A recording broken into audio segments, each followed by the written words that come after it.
Shalom saudara dikasihi Tuhan, selamat siang. Kita patut bersyukur kepada Tuhan pada saat siang hari ini, suatu kesempatan yang Tuhan berikan kita untuk mendengarkan kebenaran firman. Doa dan harapan kami Bapak Ibu seluruh para pendengar diberkati dan dilindungi oleh Tuhan. Haleluya. Kita berdoa saudara. Bapa di dalam sorga, pada saat hari ini kami mengucap syukur atas kasih setia Tuhan dan kesempatan yang Tuhan berikan untuk kami bisa mendengarkan kebenaran firman. Urapilah Tuhan pendengaran kami. Urapilah Tuhan setiap hati kami, untuk kami dapat bisa menerima kebenaran firman-Mu, menyirami hidup, tubuh, roh, dan jiwa kami. Dalam nama Tuhan Yesus, kami berdoa dan mengucap syukur. Haleluya. Amin. Bapak Ibu Saudara, kita baca dalam Efesus 2 ayat 10. Karena kita ini buatan Allah, diciptakan dalam Kristus Yesus untuk melakukan pekerjaan baik yang dipersiapkan Allah sebelumnya. Ia mau supaya kita hidup di dalamnya. Haleluya. Bapak Ibu Saudara dikasihi Tuhan, apabila pertama kali berjumpa dengan channel ini bukan karena kebetulan saudara, tetapi karena kasih yang mempertemukan kita. Dan harapan kami Bapak Ibu bisa tekan tombol subscribe-nya dan like, supaya setiap video-video terbaru dalam channel ini boleh Bapak Ibu dapatkan. Kita rebut sosial media ini saudara. Kita buat sosial media kita untuk pelayanan Kristus. Kita isi dengan kabar-kabar baik, kabar kebenaran firman. Puji Tuhan. Kita lanjutkan saudara. Ayo berbuat lebih banyak. Saudara dikasihi Tuhan. Pernah dengar iklan rokok yang berbunyi talk less to more, yang artinya sedikit bicara, banyak berbuat. Iklan ini sangat menohok kepada orang yang suka banyak bicara saudara. Kata orang Betawi di Jakarta, banyak omong, tetapi minim karya. Perbuatannya sedikit sekali, bahkan nyaris tidak ada. Orang seperti ini kalau bicara sudah seperti dialah Superman, sedangkan yang lain hanya permen. Saudara, hari ini kita akan merenungkan apa yang ditulis oleh Rasul Paulus yang hebat itu. Rasul yang tidak sekedar berwacana, yang tidak cukup pintar bicara atau berkhotbah, tetapi dibuktikan dalam perbuatan nyata. Rasul yang bukan hanya mengajar supaya orang percaya Kristus, siap menderita, tetapi ia sendiri kerap kali keluar masuk penjara. Rasul yang bukan hanya meminta kita untuk tidak menyerah di dalam pengikut Kristus, dibuktikannya dengan tidak pernah putus asa saat kapal yang ditumpanginya pecah karam dan hampir tenggelam. Saudara, dalam ayat renungan kita hari ini, dikatakan bahwa kita diciptakan untuk melakukan pekerjaan baik. Diciptakan atau diambil, dipisahkan atau dipilih supaya kita di dalam Kristus Yesus melakukan pekerjaan baik. Pertanyaannya, pekerjaan baik apakah yang dimaksud? Berbuat baik. Kita harus sadar bahwa kita diselamatkan bukan karena kita berbuat baik, saudara. Tetapi kita diselamatkan untuk melakukan perbuatan baik.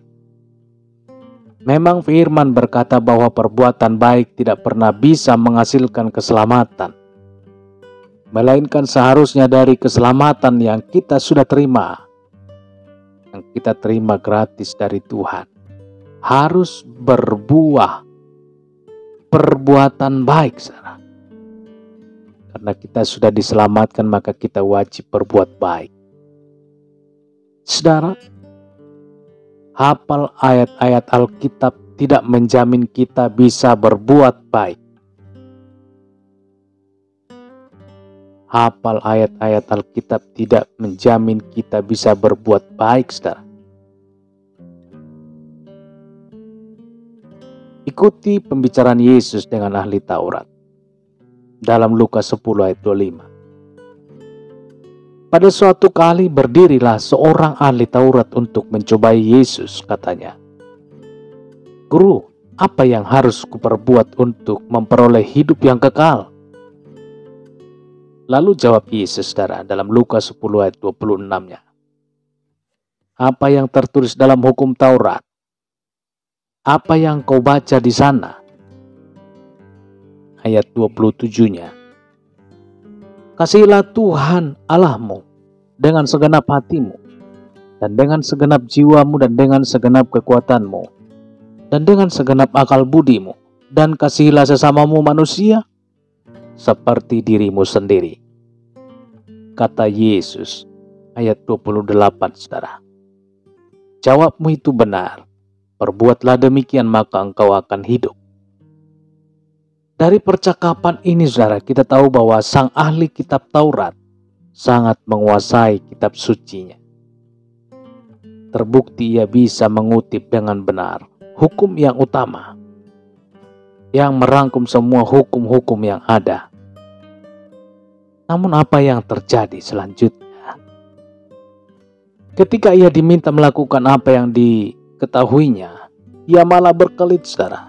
Ia malah balik bertanya pura-pura bingung, saudara. "Siapakah sesamaku manusia?" Tanyanya untuk menghindar itu, saudara. Bisa jadi kita pun sudah mendengar firman berkali-kali, bahkan memberitakan firman berulang kali, namun tidak pernah melakukannya. Kita terus mencari pembenaran supaya kita tidak melakukannya, saudara. Aktif melayani juga bukan jaminan pasti mentaati firman. Pernah dengar berita yang menghebohkan di sebuah kota, Jawa Timur, saudara. Seorang pendeta yang terkenal saat tampil di mimbar bicara tentang kesucian hidup. Kata-katanya luar biasa, menakjubkan, bahkan hampir menyihir orang untuk mendengarkannya. Ternyata hidupnya beda dengan khotbahnya. Ia melakukan perbuatan yang sangat hina dan tergolong biadab, saudara.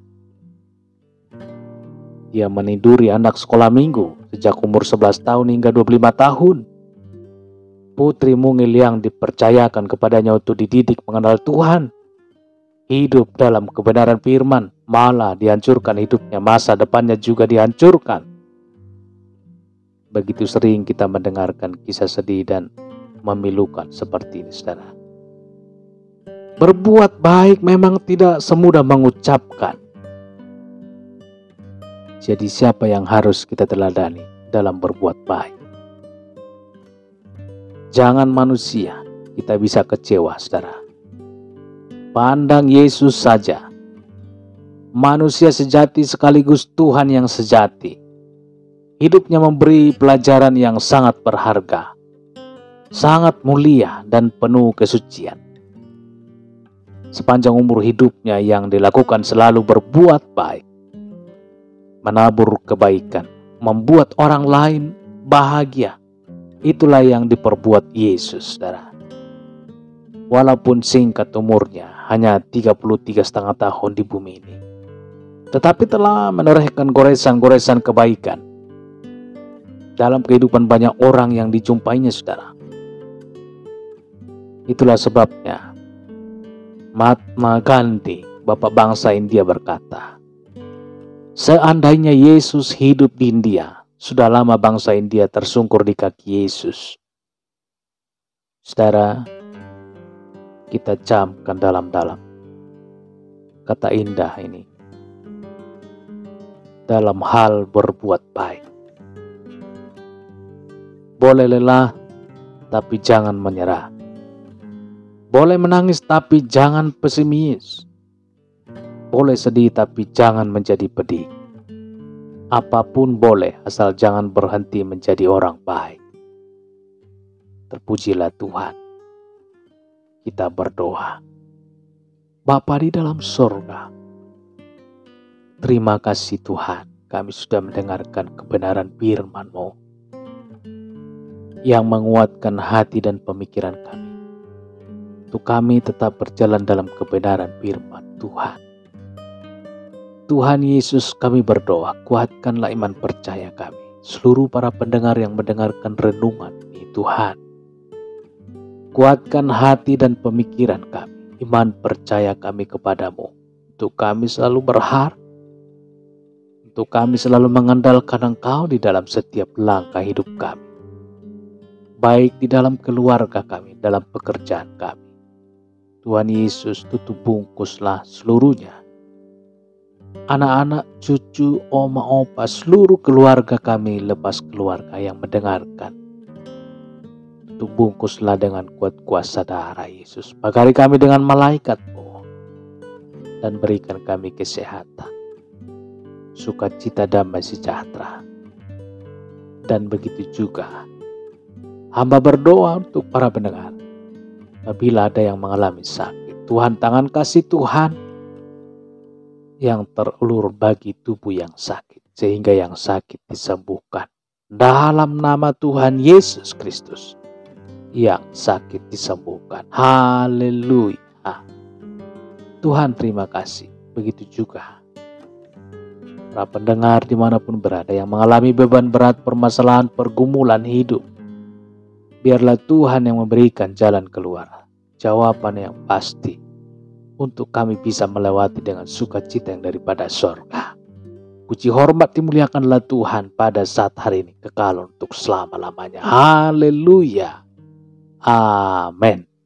Baik Bapak Ibu dikasih Tuhan, demikian pendengaran firman Tuhan. Saya yakin dan percaya bahwa firman Tuhan berkuasa dapat menyelesaikan segala permasalahan hidup Bapak Ibu Saudara dimanapun berada. Sampai berjumpa kita kembali dalam renungan selanjutnya. Tuhan Yesus memberkati. Haleluya. Amin.